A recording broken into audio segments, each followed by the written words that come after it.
Kita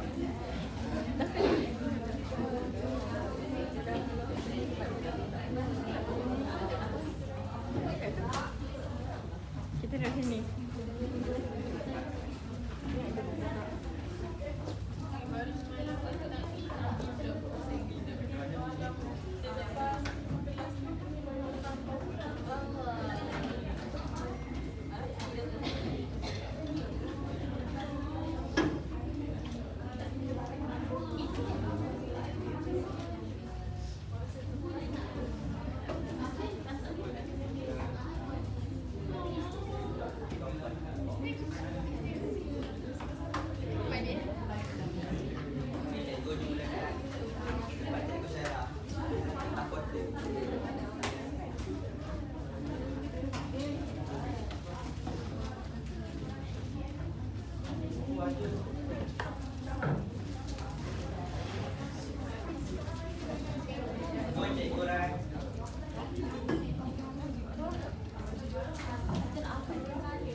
Okey, Assalamualaikum semua. Hai.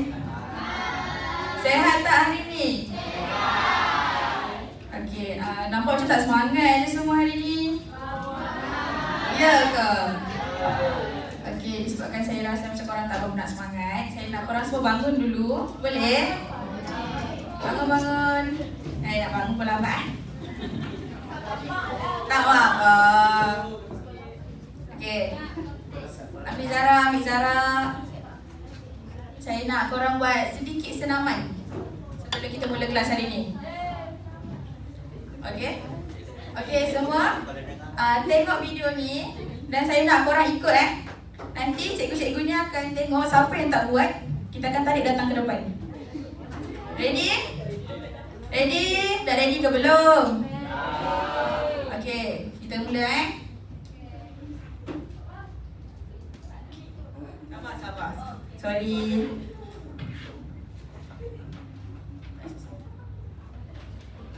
Kejap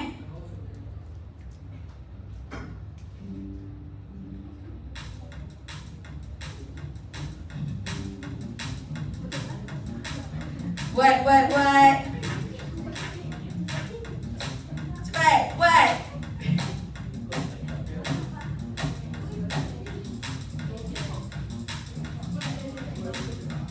Okay, semangat lagi.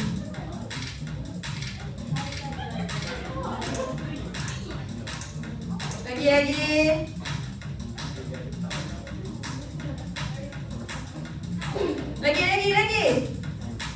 Semangat lagi. Sikit lagi.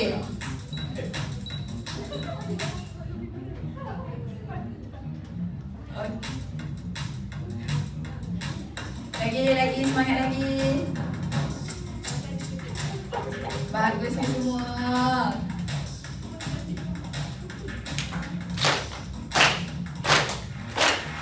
Pakai dari sini.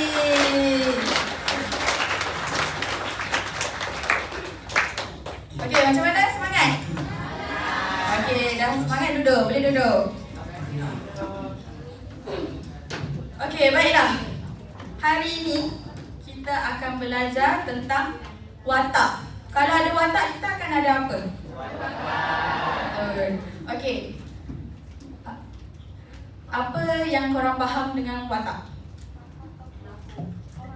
Cepat-cepat, siapa nak jawab? Syukur jawab. Fizikal orang tu. Fizikal lagi, yang lain? Karakter. Okey. Watak ni membawa maksud tokoh atau pelaku yang menggerakkan sesebuah cerita. Kalau tak ada watak, menarik tak cerita tu? Tak menarik kan? Jadi, watak ini diperlukan supaya cerita tu menjadi lagi menarik. Okey, seterusnya.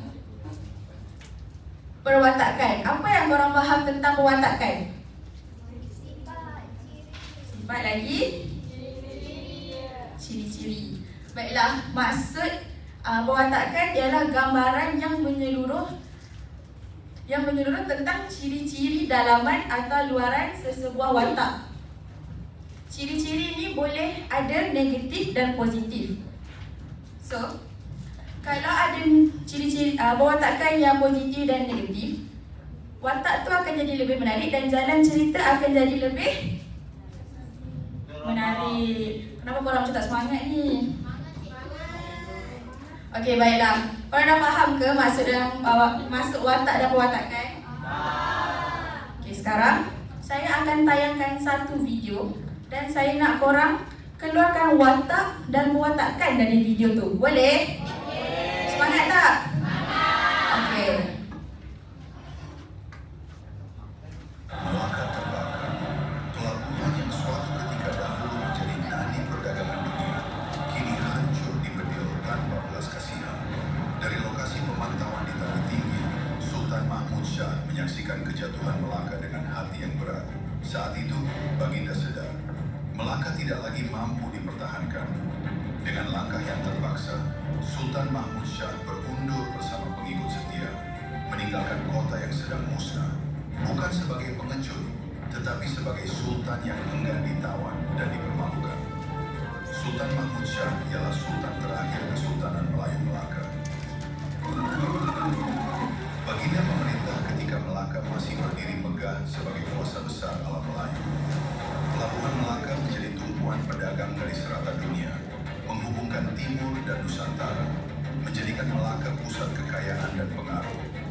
Namun di sebalik kemakmuran itu, asas pentadbiran Melaka mula retak. Kehilangan tokoh-tokoh pembesar yang berpengaruh melemahkan kestabilan pemerintahan. Fitnah istana, perebutan kuasa, dan keputusan yang dibuat dalam keadaan tidak menentu telah meretakkan hubungan antara sultan dan pembesar.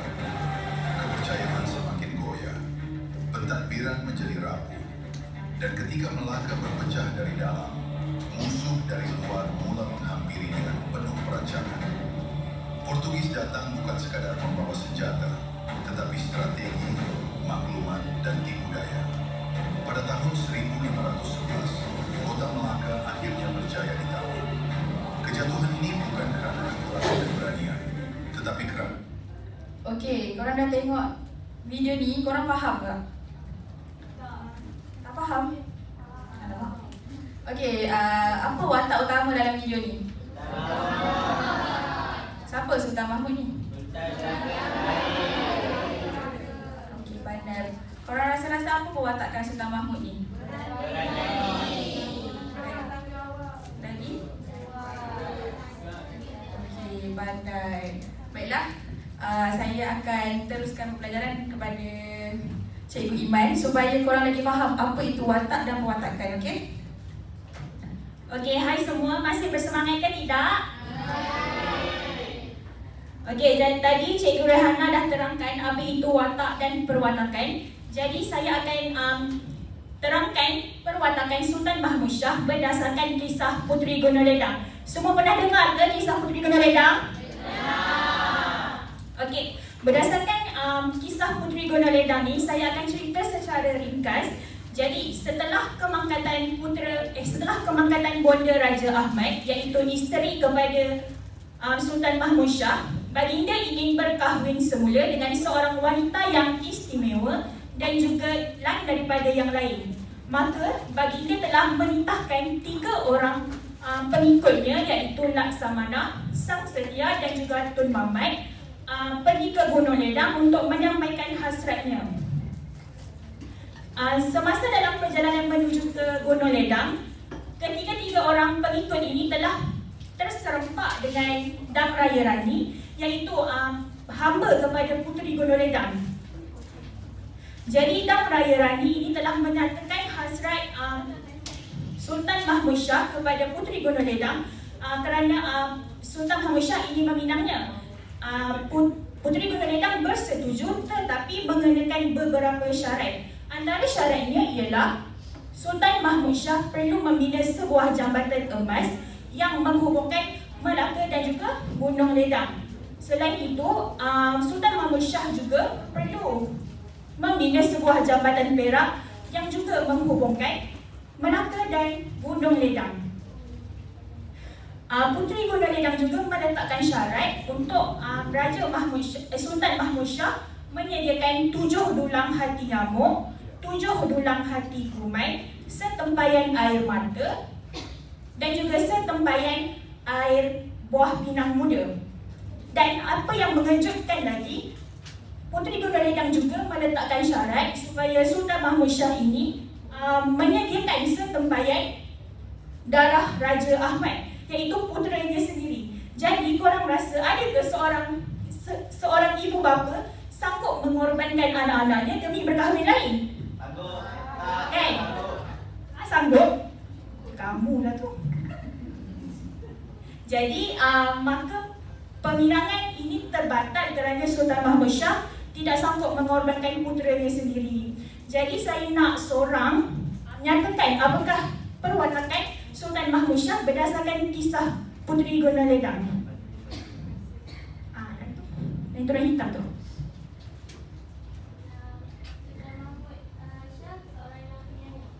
Betul. Setuju tak semua? Okey, jadi kisah yang kedua akan diteruskan oleh Cikgu Syera. Dipersilakan.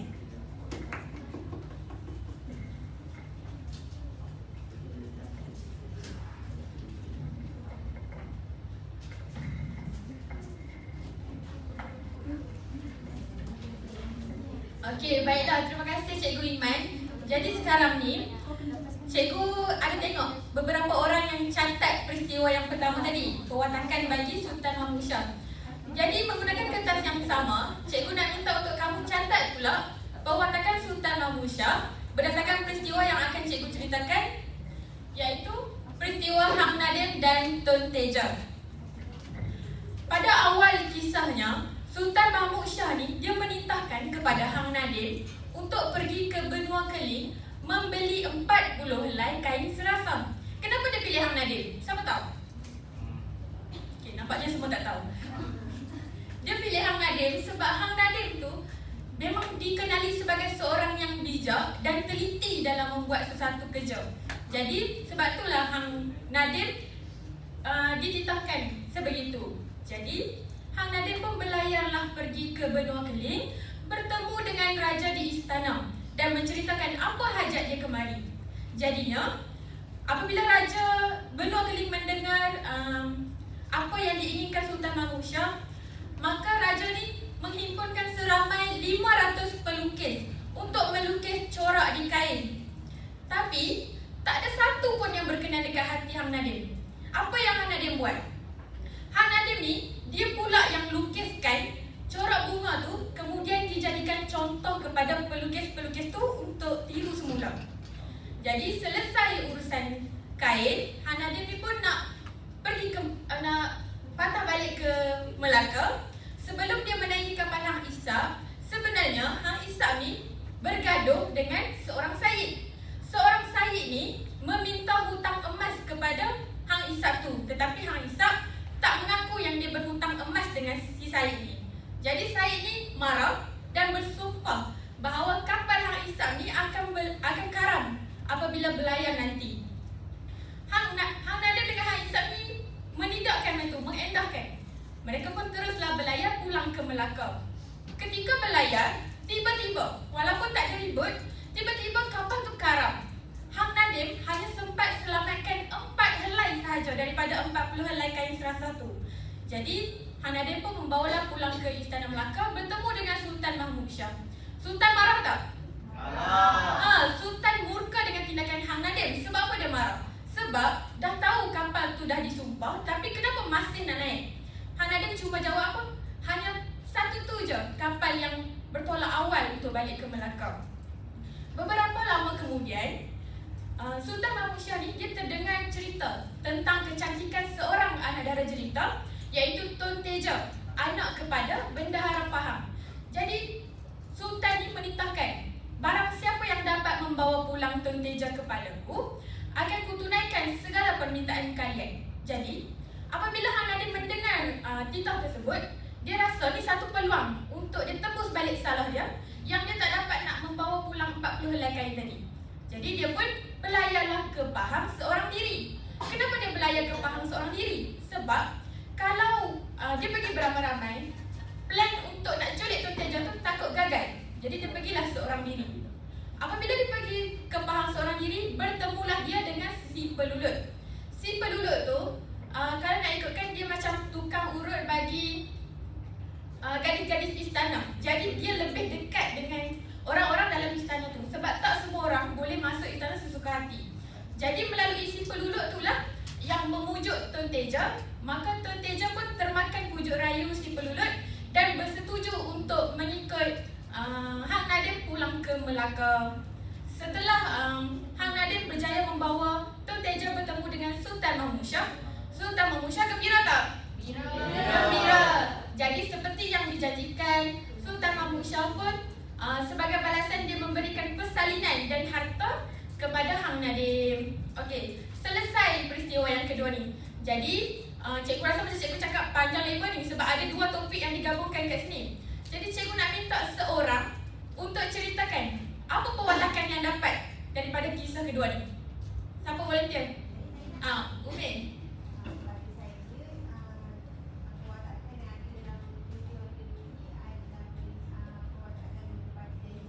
Menepati janji. Kenapa tu? Sebab pada saya pada awalnya Sultan Mahmud Shah ni berjanji siapa yang balik Tun Teja dia akan kabulkan segala permintaannya.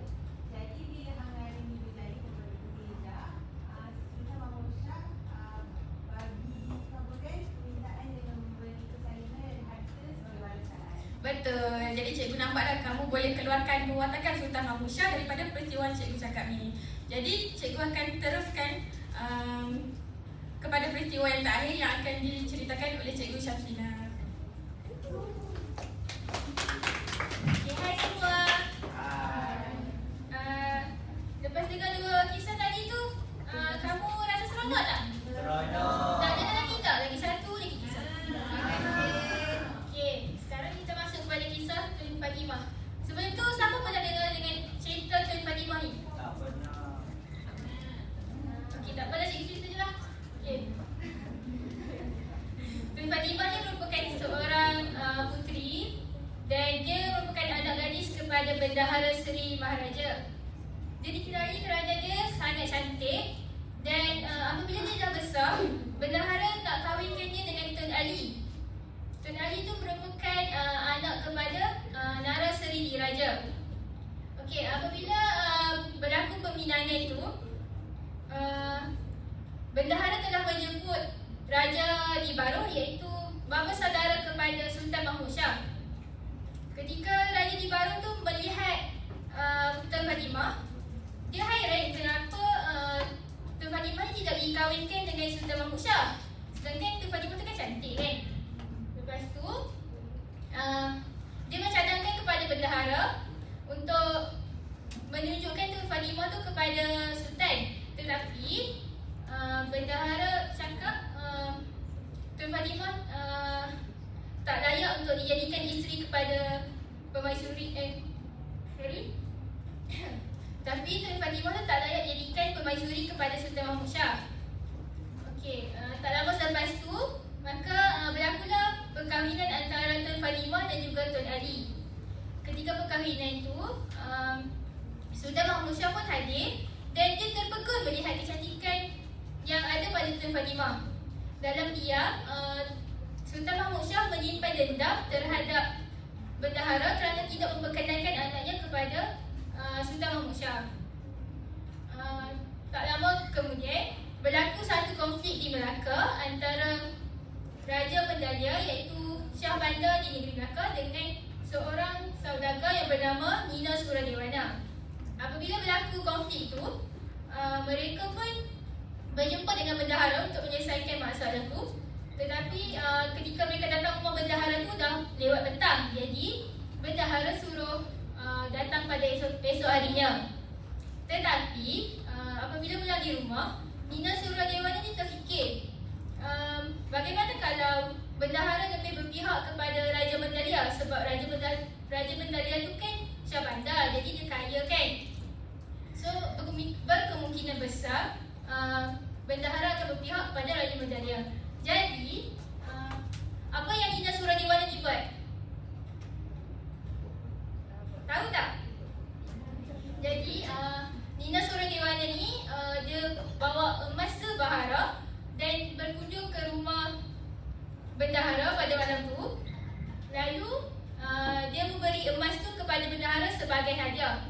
Kejadian tersebut dilihat oleh Si Kitun. Si Kitun ni siapa? Siapa tahu? Si Kitun ni merupakan saudara kepada Nina Suradewana, tetapi dia banyak berhutang dengan Raja Medalya. Jadi setelah melihat kejadian tu, Si Kitun ni pergi ke rumah Raja Medalya dan sampaikan cerita tu dan ada sedikit pokok tambah. Lalu mereka berdua, Si Kitun dengan Raja Medalya ni pergi berjumpa Sultan dan menceritakan apa yang jadi. Lalu mereka memfitnah bahawa bendahara telah menerima rasuah daripada Nina Suradewana tadi, dan juga bendahara ni ingin berkhianat kepada raja. Jadi Sultan Mahmud Shah yang dah lama simpan dendam ni, dia lagi bertambah murka lah kepada bendahara. Lalu Sultan Mahmud Shah mengarahkan orang-orangnya untuk membunuh bendahara Seri Maharaja, Tun Ali dan juga ahli keluarganya. Setelah berlaku pembunuhan itu, tak lama kemudian Sultan Mahmud Shah berkahwin dengan Tun Fatimah. Sultan Mahmud Shah ni sangat sayang kepada Tun Fatimah dan dia sedih apabila melihat Tun Fatimah tidak seceria selalu. Yelah, sebab ayah dia kan dah kena bunuh kan. Lepas tu Sultan Mahmud Shah ni mengarahkan orang-orangnya untuk menyiasat semula tentang kejadian yang berlaku dan mendapati bahawa bendahara ni tidak menerima rasuah. Jadi Sultan Mahmud Shah menyesal dan mengarahkan orangnya untuk membunuh Si Kitun dan juga Raja Medalya yang menyebabkan fitnah tadi. Okey, berdasarkan cerita ni, boleh saya menceritakan apa perwatakan yang ada pada Sultan Mahmud Shah ni? Bendahara Seri Maharaja ni, Sultan Mahmud Shah ni seorang yang pendendam. Kenapa? Sebab dia menyimpan dendam terhadap bendahara ni sebab dia tak tunjukkan Tun Fatimah dulu. Dengan dia. Betul. Kita tepuk tangan sikit.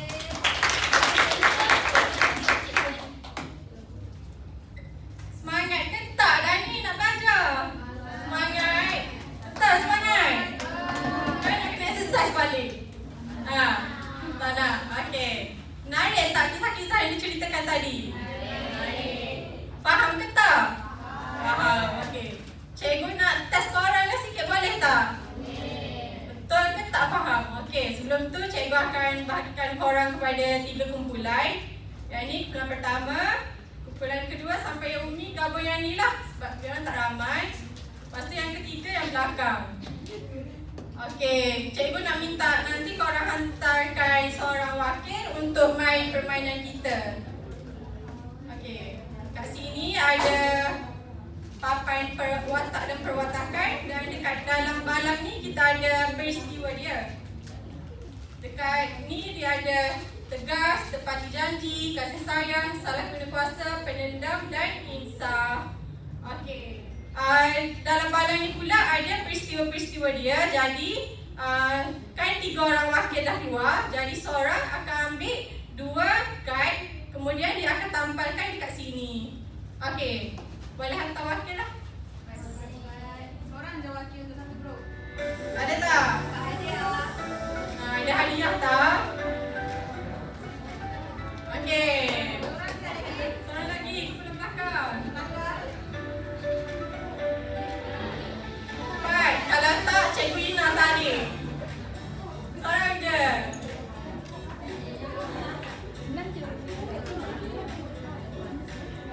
Baik. Cikgu Ina tariklah seorang. Alright.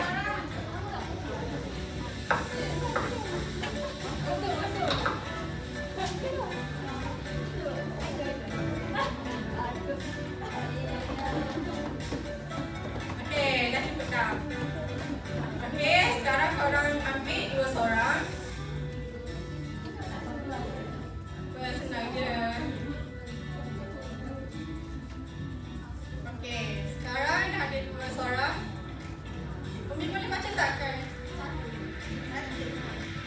Mahmud Shah menitahkan Hang Nadim ke Benua Kening untuk membeli kain sebanyak 40 helai tanpa sebarang alasan. Okey, korang rasa peristiwa tu kena dengan perbuatan yang mana satu?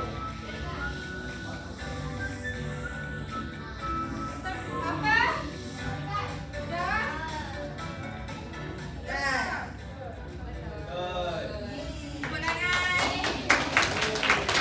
Peristiwa kedua, Sultan Mahmud Shah tidak berpuas hati terhadap Bendahara Seri Maharaja yang tidak memperkenalkan anaknya kepada Baginda. Berdendam. Terletak peningkat.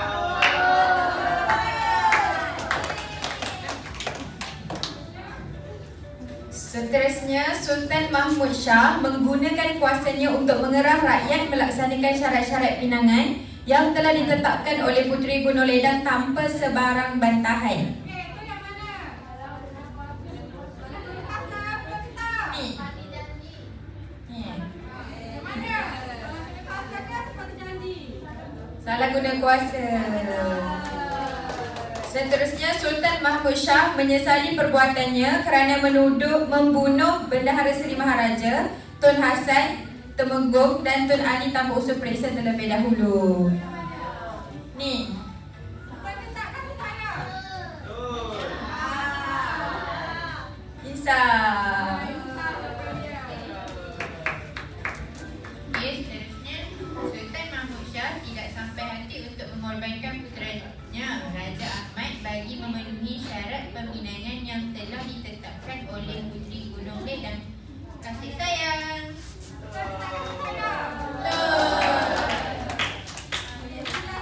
Sultan Mahmud Shah sanggup menunaikan apa sahaja permintaan kepada sesiapa yang berjaya membawa pulang Tutik Jeng ke Melaka seperti janji. Okey, nampaknya dah betul-betul faham ni. Tapi cikgu rasa tak cukup lah. Nak tes lagi boleh ke?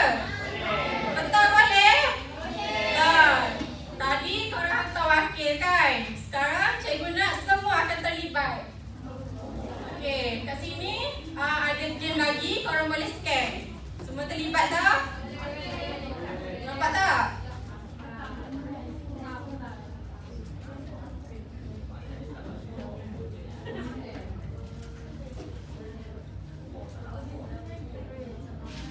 Okey, dah ada yang masuk dah tu?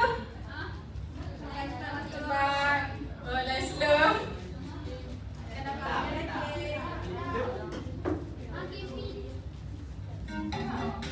Bagus. Semangat, semangat. Tak dapat ke? Dalam. Apa, kongsi.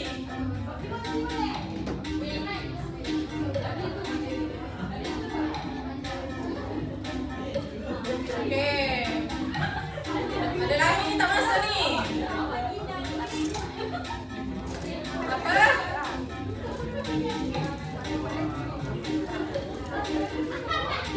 Pilih-pilih dalam berkorang ni. Okey, dah start dah. Okey, cepat. Siapa yang dapat jawab, kita dah sedia hadiah tak? Okey, tunjuk sikit hadiah. Tunjuk sikit hadiah. Semangat sikit. Ini tempat pertama. Hadiah tempat kedua. Ni hadiah ketiga. Nak jawab betul-betul Dah masak ke semua? Dah, okey, kita dah mula. Dah, masak dah? Dah start Ready? Okey. Fokus hadiah ada. Apakah perwatakan Sultan Mahmud Shah? Okey. Apakah maksud watak dalam sesebuah karya? Pilih. Nampak tak?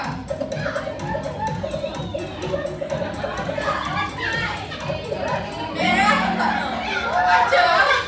Dah lepas dah. Tak dapat hadiah. Okey, lagi. Tak dapat ke? Dapat ke tak? Okey, soalan kedua. Apakah maksud perwatakan?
anda pelajari hari ini?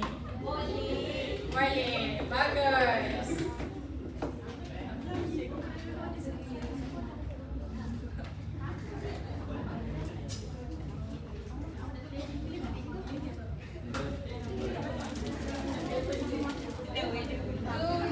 Cikgu nak tengok korang ni betul-betul tak faham kelas cikgu hari ni. Cikgu juga nak tahu apa yang korang pelajari pada hari ini. Nanti yang korang tulis tu cikgu baca tau. Jangan main-main.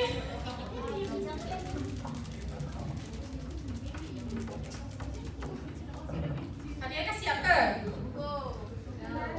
Dah. Cikgu Syara dekat sana dah siap.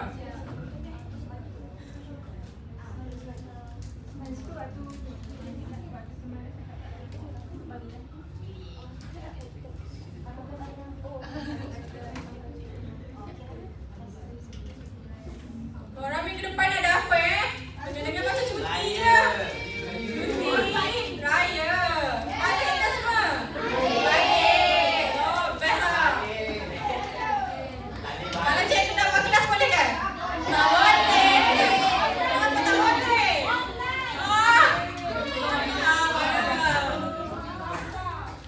Nanti korang raya-raya pun nanti jaga kesihatan tau. Makan daging kuat-kuat, darah tinggi. Jaga tu. Mas Fiti jangan. Kenapa tak senang?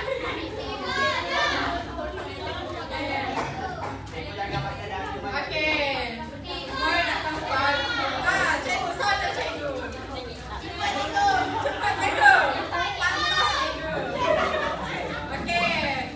Maknanya ini bermaksud kelas kita dah berakhir. Ini buat gerakan ni.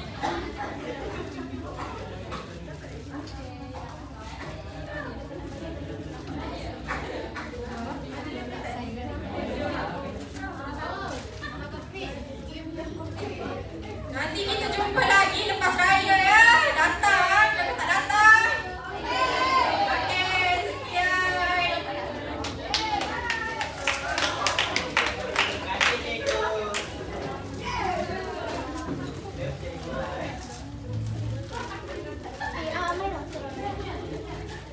Oh, nak